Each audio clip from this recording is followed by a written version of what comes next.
নমস্কাৰ ডিৰমলীয়া সকলোকে স্বাগতম আশা কৰোঁ আপোনালোক সকলোৱে ভালে আছে আজি মই কৃষ্ণকান্ত সন্দিকৈ ৰাজ্যিক মুক্ত বিশ্ববিদ্যালয় BA 6 সেমিষ্টাৰ সাহিত্য সমালোচনা পাঠ্য আৰু পাশ্চাত্য কিতাপখনৰ এছাইনমেণ্টৰ প্ৰশ্নোত্তৰ লৈ আহিছোঁ 2 নম্বৰ প্ৰশ্নটো হৈছে ৰমন্যাসবাদী দৃষ্টিভংগী গঠনত প্ৰকৃতি জগতৰ ভূমিকা সম্পৰ্কে লিখক ৰমন্যাসবাদী দৃষ্টিভংগী গঠনত প্ৰকৃতি জগতৰ ভূমিকা অত্যন্ত গভীৰ আৰু বহুমাত্ৰিক ৰোমান্টিক সাহিত্যিকসকলে প্ৰকৃতিক এক জীৱন্ত সত্তা হিচাপে বিবেচনা কৰিছিল যিয়ে মানৱৰ জীৱন মনোভাৱ আৰু চিন্তাধাৰাক প্ৰভাৱিত কৰে তেওঁলোকৰ মতে প্ৰকৃতি কেৱল বাহিৰ জগতৰ অংশ নহয় ই মানৱৰ অন্তৰাত্মাৰ প্ৰতিফলন ৰোমান্টিক দৃষ্টিভংগী বা ৰোমান্টিকতাবাদ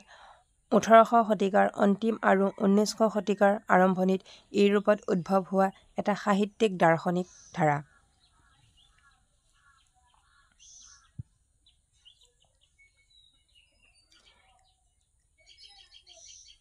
এই দৃষ্টিভংগীত প্ৰকৃতি জগত এক অতি গুৰুত্বপূৰ্ণ স্থান অধিকাৰ কৰি আছে ৰোমান্টিক সাহিত্যিকসকলে প্ৰকৃতিক কেৱল এক পটভূমি হিচাপে নহয় জীৱনৰ এক জীৱন্ত শক্তি মানৱ মাত্ৰাৰ সান্তনা আৰু অনুপ্ৰেৰণাৰ উৎস হিচাপে চাব ধৰিছিল প্ৰকৃতিৰ মাজত তেওঁলোকে দেৱত্ব সৌন্দৰ্য স্নেহ আৰু স্বাধীনতাৰ অনুভৱ কৰিছিল সেই সময়ৰ লেখকসকল যেনে উইলিয়াম ৱৰ্ডছৱৰ্থ কলৰিজ আদি বিশ্বাস কৰিছিল যে প্ৰকৃতি মানৱ চিত্ৰৰ শিক্ষক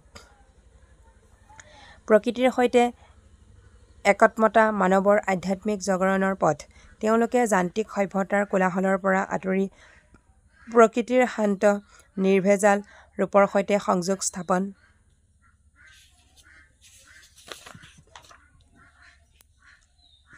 কৰিবলৈ আহ্বান জনাইছিল প্ৰকৃতিৰ সৌন্দৰ্য নীৰৱতা ঋতু চক্ৰ আৰু অনন্ত গতি ৰোমান্টিক সাহিত্যত এক প্ৰাণশক্তি ৰূপে প্ৰতিফলিত হৈছে ৱৰ্ডছৱৰ্থৰ nature is the best teacher এই ভাৱধাৰাই ৰোমান্টিক চিন্তাৰ মূল উৎস প্ৰকাশ কৰে তেওঁ আৰু তেওঁৰ সমসাময়িকসকলে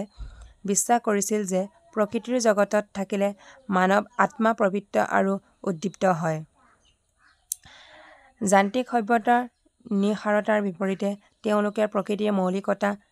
স্নিগ্ধতা আৰু স্বাভাৱিক স্বাধীনতাৰ প্ৰতি আগ্ৰহী আছিল ৰোমান্টিক দৃষ্টিভংগীত প্ৰকৃতি মানৱ জীৱনৰ প্ৰতিচ্ছবি আনন্দ বেদনা আশা ভয় সকলো অনুভৱই প্ৰকৃতিৰ ৰূপৰ সৈতে সম্পৃক্ত তদুপৰি প্ৰকৃতিৰ স্বাধীনতা আৰু অপৰিচ্ছিন্নতা ৰোমান্টিক চিন্তাধাৰাৰ মূল মূল্যবোধ স্বাধীনতা আৰু ব্যক্তিগত অনুভূতিৰ প্ৰতীক হিচাপে প্ৰতিফলিত হৈছিল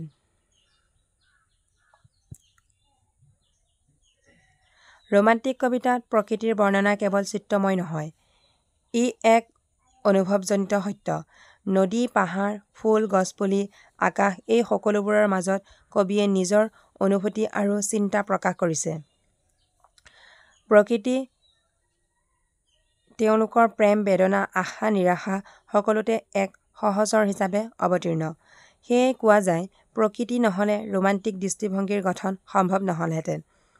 প্ৰকৃতিয়ে এই দৃষ্টিভংগীক জীৱন ভাৱ আৰু আত্মা প্ৰদান কৰিছে আজিলৈ ইমানতে এৰিছোঁ পুনৰ লগ পাম অন্য এটা ভিডিঅ'ৰ সৈতে